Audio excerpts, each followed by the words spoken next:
김세진 군을 온갖 사랑으로 훌륭하게 키워내신 양정숙 씨의 이야기 듣겠습니다. 저는 어렸을 때 어머니를 여의고 아버지 손에서 자랐습니다.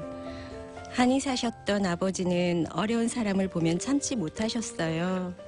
사람이 일주일을 살면서 그중 하루는 반드시 남을 위해서 살아야 한다.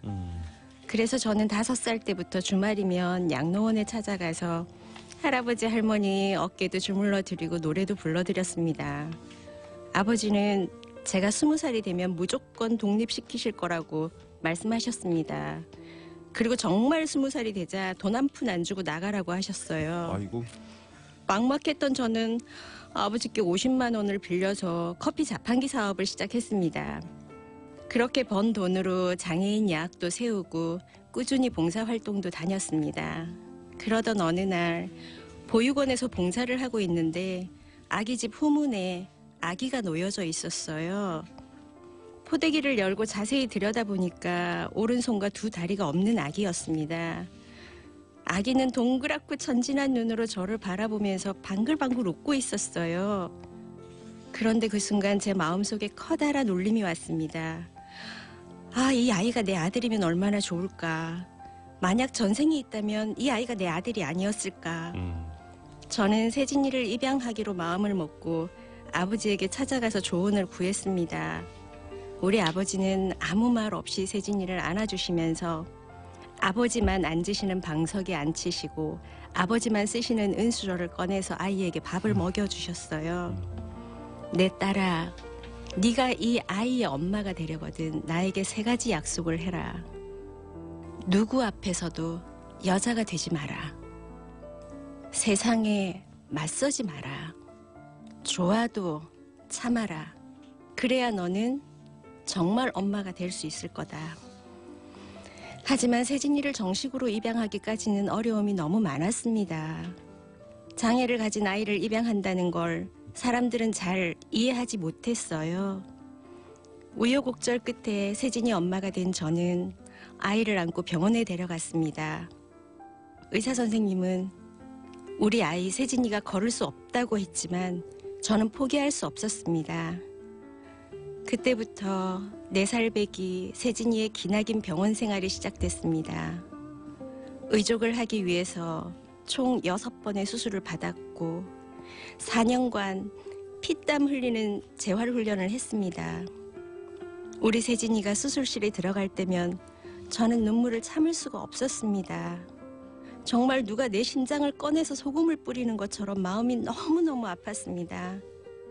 그런데 정작 세진이는 수술실에 들어가기 전에도 너무 의젓했어요. 엄마, 걱정하지 말고 가서 밥 먹고 오세요. 나는 한숨 자고 나면 예뻐져서 나올 거예요.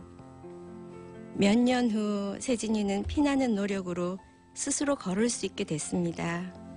저는 그때부터 세진이가 하고 싶다는 것은 다 시켜줬습니다. 우리 세진이는 9살에 로키 산맥을 넘었고 10살 때는 마라톤을 해서 상금으로 받은 장애인 탑승 차량을 장애인 야학에 기증하기도 했습니다. 2009년 런던 장애인 수영 선수권 대회에서는 3관왕에 올랐고요.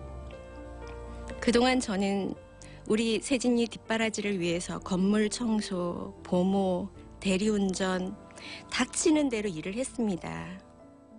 큰딸 은하는 학교도 포기하고 세진이를 업고 다니면서 엄마 역할을 해주었죠. 올해 세진이는 만 15살 나이에 대학생이 됐습니다. 그리고 2016년 브라질 올림픽을 목표로 힘차게 물살을 가르고 있습니다. 세진이에게 꿈이 있듯이 저에게도 꿈이 있습니다. 언젠가 세진이를 낳아주신 소중한 분, 생모를 찾아서 이렇게 말을 하는 꿈입니다. 미안해하지 마세요. 당신이 세진이를 낳아줘서 15년 7개월 동안 단 하루도 당신이 고맙지 않은 적이 없습니다. 행복했습니다. 고맙습니다.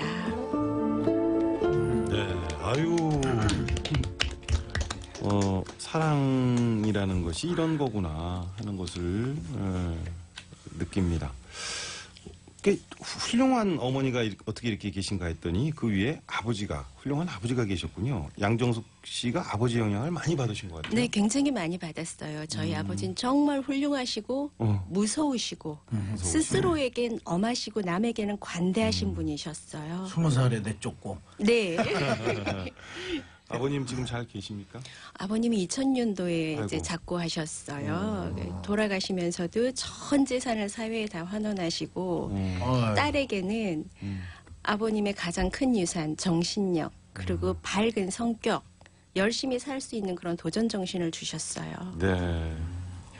우리 노태권 선생님이 옆에서 들으시면서 아니 나는 아무것도 아니다는 듯한 예. 공감을 하시는 듯한 느낌이 들었어요. 예, 예. 예. 대단하시죠. 눈물 납니다. 네. 그래요. 눈물이 나실 거예요. 아마 청취자분들도 눈물 흘리시는 분들 많을 것 같은데. 그 살아생전 아버님이 손자 세진이를 그렇게 예뻐하셨다고요.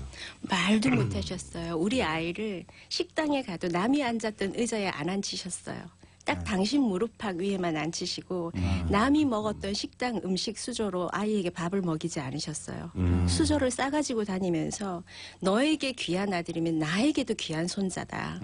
그리고 너가 이렇게 이뻐해야만 남도 네 아이를 예뻐한다. 귀하게 여겨라. 그런 또 사랑도 받았고 했는데도 우리 또 세진 군도 보면 굉장히 낙천적이었던 것 같아요. 수술 들어가면서 엄마 밥 먹고 와. 에? 나 수술하면 예뻐질 거야. 그런 것들이 그냥 일부러 해서는 안 나오는 건데 그죠? 성격 자체가 좀 밝죠? 네, 되게 좀 평상시에도 긍정적으로 생각하는 게 많은 것 같아요. 네. 굉장히 그 할아버지는 의미 있는 편애를 하셨습니다. 근데 마지막에 그 뭐 세 가지 얘기하셨는데 마지막에 네. 좋은 일 내색하지 말라는 건 무슨 뜻인가요? 싫은 거를 내색하지 않는 거는 참을 수 있는데 좋은 거를 참기는 참 힘들어요. 그런데 좋은 척을 막 하고 다니면 너를 시기하거나 질투하는 사람이 많아진다. 그러면 너가 오해의 소지에 쌓일 수 있다. 그러니 좋은 것도 좀 참아라. 네. 그 아이에게 희노애락이 막 너를 띠듯이 감정이 너를 띠면 안 되게 가르쳐라. 그렇게 말씀해 주셨어요. 그래도 우리 세진이가 막 그냥 운동도 조금씩 하게 되고 걷고 운동도 하고 공부도 또 잘했잖아요. 네. 그럴 때는 솔직히 좋았지 않아요? 너무 좋은데 정말 장롱 속에 머리 박고 웃고 장롱 속에요? 장롱 속에 머리 박고 울고 저희 감정은 그렇게 해결을 하고요. 장롱이 친구셨군요. 네, 어느 네. 날 이불을 꺼냈는데 곰팡이가 쓸었더라고요. 너무 장롱 속에서 울고 웃고 해서. 자, 듣다 보니까 정말 장애가 있는 아이를 이상한 목적 없이 입양할 리가 없다. 뭐 이런 생각들도 해서 그 어려움이 좀 많으셨을 것 같아요. 네, 장애 아동을 입양한 사례가 없어서 그러니까요. 네, 호적에 입적도 안 시켜주신다고 하고 주변 조사, 전과 조회 뭐 혹시 애 데리고 앵벌이 하는 거 아니냐고 하시는 분들도 그런 마시고. 다른 목적이요. 네. 그런 참 많았어요. 그러니까 애만 울면 경찰이 오는 거예요. 저 집 애 오니까 가보라고. 그런 오해도 많이 받았어요. 학대하는 건 아닌가. 네. 그러니까 도둑이 제발저려서 자기들이 그런 마음이 있는 사람들이 그런 오해를 많이 하고 네.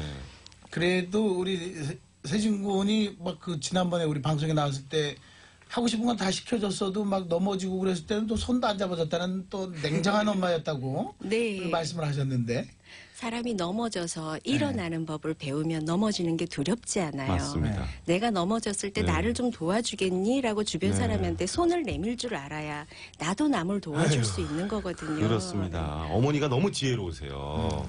세진 군 엄마가 이렇게 키운 거 다 알고 있죠. 네, 음, 엄마가 있어서 되게 좀 현명하게 또 올바르게 큰 것 같아요. 그렇습니다. 친모 찾는 건 아직도 꿈이세요? 그건 좀 그럼요. 이해가 안 가는데요. 저는 우리 세진이를 낳아주신 어머니를 존경해요. 얼마나 기가 막혔겠어요. 네. 얼마나 놀랐겠어요.